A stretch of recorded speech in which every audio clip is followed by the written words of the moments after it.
আসসালামু আলাইকুম। আমি জুবাইদুল হক, ভারপ্রাপ্ত অধ্যক্ষ, চকরিয়া আবাসিক মহিলা কলেজ। আজকে অত্যন্ত ভারাক্রান্ত হৃদয় নিয়ে, অনেক লজ্জা নিয়ে, সংকুচিত মন নিয়ে আপনাদের সামনে হাজির হয়েছি। আজকে ভিডিও দেওয়ার মতো, কথা বলার মতো সেরকম পরিস্থিতি ছিল না। তারপরও আপনারা অনেকে বলবেন আমি মাঝে মাঝে বিভিন্ন বিষয়ে ভিডিও দিই, কথা বলি।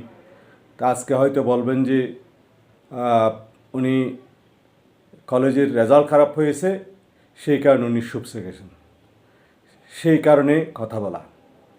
আজকে আপনারা জানেন, আজকে এইচএসসি, আলিম এবং কারিগরি বোর্ডের রেজাল্ট প্রকাশিত হয়েছে।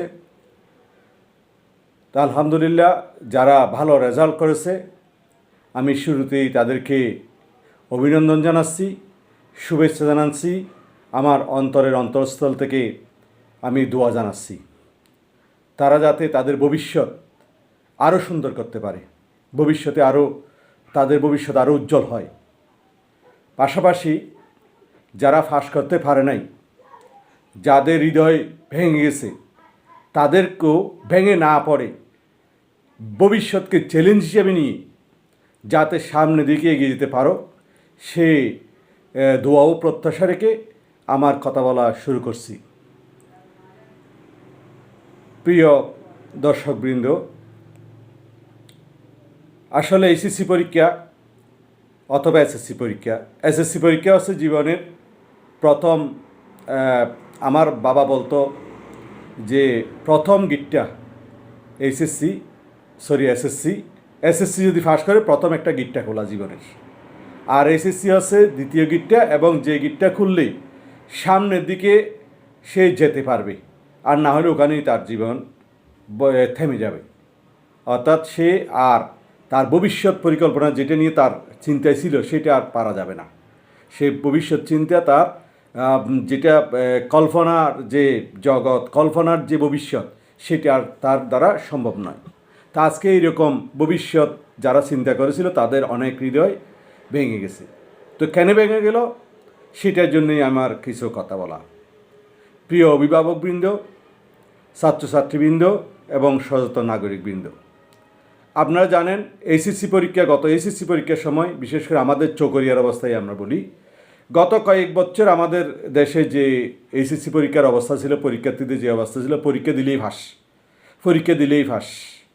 তাদের লেখাপড়া কি করছে, পরীক্ষা কি দিছে, এটা আমরা না বুঝেও দেখলাম যে জিপিএ 5 হাজার হাজার লক্ষ।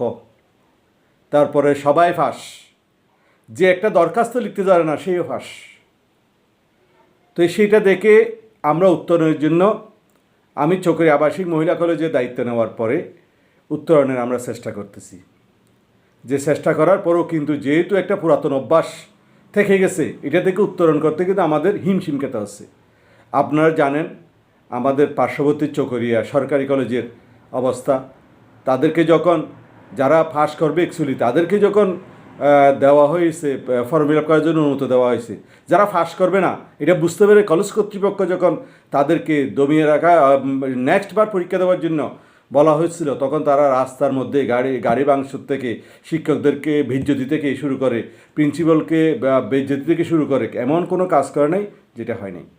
ঠিক তদ্রূপ আমাদের কলেজে আমি একটু খুব মর্মাহত হয়ে এই কথাটা বলতেছি।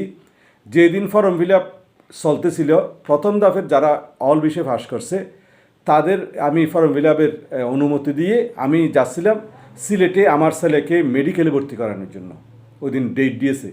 তা আমি যখন মেডিকেলে ভর্তি করানোর জন্য গাড়িতে উঠে যখন আমি একটু দোয়া চেয়েছি, ফি আমানিল্লাহ, আমি সিলেটের উদ্দেশ্যে রওনা দিলাম, তখন আমার কিছু স্টুডেন্ট সেখানে, তাদের গার্ডিয়ান, অভিভাবকরাও জড়িত, যে এই ফালাই যাচ্ছে আমাদেরকে ফর্ম ফিল আপ না করে, তাকে ধরতে হবে, এ আমাদের টাকা মেরে চলে যাচ্ছে, একে ফতেগাড়ে ফিটা দিলে কেমন হয়, তাকে মারতে হবে ধরে ধরে, এইরকম মন্তব্য আমাদের স্টুডেন্ট দেখে আসছে। তারপর আমাদের আবার কিছু কোমল মনের, হৃদয়ের কিছু শিক্ষকও থাকে, তারাও এইগুলাতে আবার সহযোগিতা করে, বলে যে প্রিন্সিপালকে ধরো, তোমরা কেন দিবে না, এটা তোমাদের অধিকার, অসুস্থ হয়েছে কেন পরীক্ষা দিবে না, ওর কি অধিকার নাই? এরকম অনেক কথাবার্তা বলে। কিন্তু আমি দেখতেছি ওরা নিশ্চিত ফেল করবে। কারণ যে মেয়েকে আমি যদি বলি যে একটা দরখাস্ত লিখে নিয়ে আসে সুন্দর করে, সে দরখাস্ত লিখতে জানে না। একটা দরখাস্তের মধ্যে যদি 30টা যদি বানান কাটা হয়, তাহলে সেই মেয়ে কেমনে এসএসসি পাস করবে? কিন্তু তাদেরকেও আমাদের ফর্ম ফিল আপ করতে হয়, তাদেরকে আমাদের এসএসসি পরীক্ষা দেওয়ার সুযোগ দিতে হয়। কিন্তু আমি জানি সে নিশ্চিত ফেল করবে। কিন্তু আমাদের অনেক অভিভাবক এসে বলে, না আমি রিস্ক নিচ্ছি, সে পাস করবে, আমি রিস্ক নিলাম, আমার রিস্কে দেন। তা আমি বলছি যে আপনি কেমনি রিস্ক নেবেন? সে 2 বছরে পরে সে ফার্স্ট 4টা সাবজেক্ট ফেল করছে, 3টে সাবজেক্ট ফেল করছে, বলে যে আর 2 মাস পড়লে সে পাস করবে, তার ব্রেন আছে। সে যে 2 বছরে 3টে সাবজেক্ট পাস করতে পারে নাই, সে বলে 2 মাসে 6টা সব কিছু পাস করতেছে, 12টা সাবজেক্ট। এই হচ্ছে আমাদের অভিভাবক। আবার কিছু আমাদের সম্মানিত নেতৃবৃন্দ থাকে এরকম, বলে যে আমার রিস্কে করাও এটা, তা এখন ফেল করার পরে এখন রিস্কটা কোথায়? তো আমাদের শিক্ষা ব্যবস্থা, আমাদের শিক্ষা বোর্ড, আমাদের শিক্ষা মন্ত্রণালয়, আমাদের শিক্ষক সমাজ, আমরা এখন যে শিক্ষার পরিবেশ একটা ফিরে এসেছে, এটা আমাদের ধরে রাখতে হবে। যে শিক্ষা বোর্ডকে আমি ধন্যবাদ জানাই, তাদের যে একুরেট যে এখন রেজাল্ট প্রকাশিত করতেছে, ফল প্রকাশিত করতেছে। যারা অ্যাকচুয়াল ফাঁসের তাদেরকে ফাঁস করান, তাহলে তারা ওখানে অনার্সে ভর্তি হতে পারবে, মেডিকেল ভর্তি হতে পারবে, ইঞ্জিনিয়ারিং ভর্তি হতে, ওখানে অত কম্পিটিশন হতে হবে না। তারা লেখাপড়া করে, তারা আর বেকারও থাকবে না। এখন সবাই ফাঁস করে যাচ্ছে, লেখাপড়া তাদের ভিতরে তো কিছু নাই, তো তারা আর কম্পিটিশনে পারে না, তখন বেকার। বলে যে লেখাপড়া করে সে মাস্টার ডিগ্রি পাস করছে কিন্তু কিচ্ছু করতে পারে না, সে আর শ্বাসেও যেতে পারে না, সে আর জমিনতেও যেতে পারে না, সে আর ব্যবসায়ীও যায় না, কিচ্ছু করে না, সে বেকার হয়ে গেছে। সে তার বিদেশ যাইতেও সব লজ্জা লাগে, বলে যে তারা ওখানে তো অনেক লোক লেখাপড়া না করে গেছে, আমি শিক্ষিত লোক, আমি কেমনে যাবো? কিন্তু কী শিক্ষা গ্রহণ করেছে? তো শিক্ষা গ্রহণ অ্যাকচুয়াল যদি করে, এটা তাহলে কিভাবে করে সেটা এইবার থেকে প্রমাণ হচ্ছে। এটা একটা বিষয়। আমি অনুরোধ করব আমাদের সম্মানিত অভিভাবকদের সচেতন হওয়ার জন্য। আপনারা আপনার ছেলে, আপনার মেয়ে কী লেখাপড়া করতেছে এটা খোঁজ নিন। একটা দুঃখের বিষয় বলি, আমাদের কলেজে আমি দায়িত্ব নেওয়ার পরে 3বার অভিভাবক সমাবেশ করেছি, একবারও 200 পার হয়নি। আমাদের কলেজে কিন্তু প্রায় ইন্টারমিডিয়েট লেভেলে 1000-এর উপরে স্টুডেন্ট আছে, 200-র উপরে হয় নাই। আমি তাই স্টুডেন্টকে অনেক ফোন করে করে বিভিন্নভাবে ফেজে দিয়ে বিভিন্ন তার সিটির মাধ্যমে সমস্ত কিছু করার পরে আমি বলছি এবার হয়তো আসবে। আমি 500 জনের জন্য নাস্তার ব্যবস্থা করে বসে আছি, আসছে 125 জন। কিন্তু ফেল করলে ঠিকই চলে আসে। তখন বলে যে আমার মেয়ে অসুস্থ ছিল, ওর মা মারা গেছে, ওর আত্মীয় একটা মারা গেছিল, ওর টাকা পয়সার অভাব, সেই জন্য সে পরীক্ষা লেখাপড়া করতে পারেনি, আগামী 2 মাস সে ভালো করে পড়বে। এই যে অভিভাবকদের যে অজুহাতগুলা, সেইগুলা পরিহার করতে হবে আপনাদের। এরপরে যে আমাদের লেখাপড়ার মানটা, যে আমরা যে লেখাপড়া করাই, তা আমরা কাদেরকে করাবো লেখাপড়া? যারা কলেজে আসে তাদেরকে পড়াবো। এবং কলেজে যদি ক্লাসেই না আসে, আমি ঘর থেকে তো আর ধরে আনতে পারবো না। আমরা এখানে যত ধরনের বিষয় আছে সেগুলা, এই যে একটা মোবাইল কলেজে নিষিদ্ধ করেছি, এই মোবাইলগুলো প্রত্যেক দিন মানে এটা একটা এমন একটা জিনিস অবশ্যই আনতে হবে। গার্ডিয়ান ধরা পড়লেই বলে যে হয় বিকাশ থেকে টাকা বের করতে আনছে, নাহলে ওকে আমি দিছিলাম যে নিরাপত্তার জন্য, মোবাইলের নিরাপত্তার জন্য দিছে। যে এই মোবাইলের কারণে তো তার নিরাপত্তা আরও ক্ষতি হচ্ছে, কারণ এই মোবাইলের কারণে তাকে ফতে হাইজ্যাক করতে পারে এই মোবাইলটা নেওয়ার জন্য, চিন্তাই হতে পারে তার এই মোবাইল কারণে, তার জীবনটা নাশ হতে পারে এই মোবাইল খেড়ে নিতে গিয়ে। মোবাইল দেয় যে নিরাপত্তার জন্য। কেন আমাদের সময়কে আমরা লেখাপড়া করি না মোবাইল ছাড়া? মোবাইল লাগে এখন বর্তমান যুগে, সেটা হচ্ছে যে অনেকে অনলাইনে লেখাপড়া করে, অনেক সহযোগিতার মোবাইল থেকে নিতে হয়। তাহলে এটা ঘরের মধ্যে করবে, রাস্তার মধ্যে হাতে নিয়ে, এই হাতে মোবাইল একটা নিয়ে এরকম করে করে হাতকে এরকম করে করে হাঁটে, মানে জোরে জোরে হাঁটে, এখানে মোবাইল হাতের মধ্যে, এটা একটা স্টাইল। এইগুলো ফেলে দিতে হবে।